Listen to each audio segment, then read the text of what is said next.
আল্লাহর হাবিবের জানাজার নামাজ আনুষ্ঠানিকভাবে হয়নি, ইমামতি করার ক্ষমতা কারো নাই।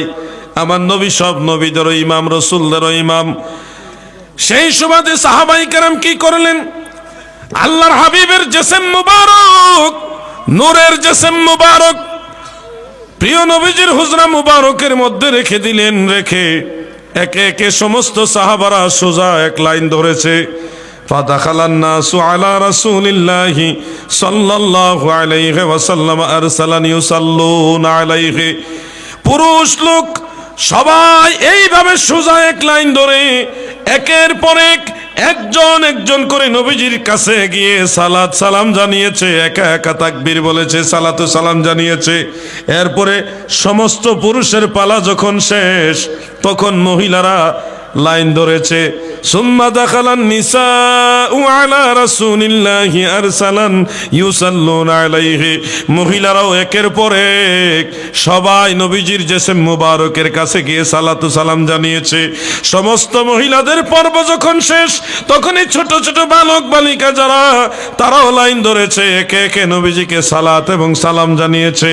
যখন সবার পর্ব শেষ হলো, ইমাম মুহাম্মদ ইবনু সাআদ রাহমাতুল্লাহ আলাইহি তাবাকাতুল কুবরার মধ্যে উল্লেখ করেছেন, তখন হযরত আবু বকর সিদ্দিক রাদিয়াল্লাহু তাআলা আনহু এবং শেরে খোদা মাওলা আলী রাদিয়াল্লাহু আনহু, এই দুইজন সাহাবীর নেতৃত্বে আল্লাহর হাবিবের জিসম মুবারকের কাছে দাঁড়াইয়া তিনারা দোয়া করেছে।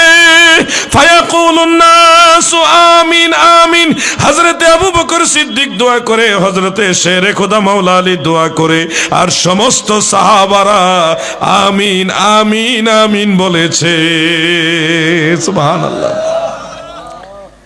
এটা দুইটা সূত্রে বর্ণিত, একটা আবু বকর সিদ্দিক থেকে আর একটা শেরে খোদা মাওলা আলী থেকে, দুইটা সূত্রে বর্ণিত রয়েছে।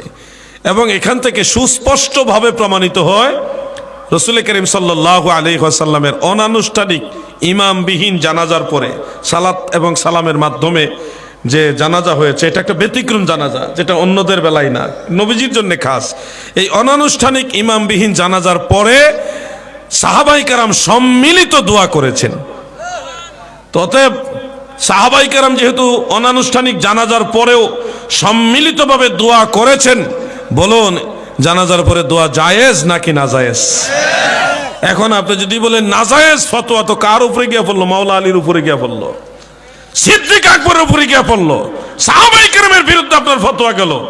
এটা করা যাবে না, খবরদার। সাহাবায়ে কেরাম যেই পথে আমরা চলবো, সেই পথে। আমরা ওয়াহাবিদের দলে নাই, আমরা সাহাবীদের দলে আছি, এটা মনে রাখবেন।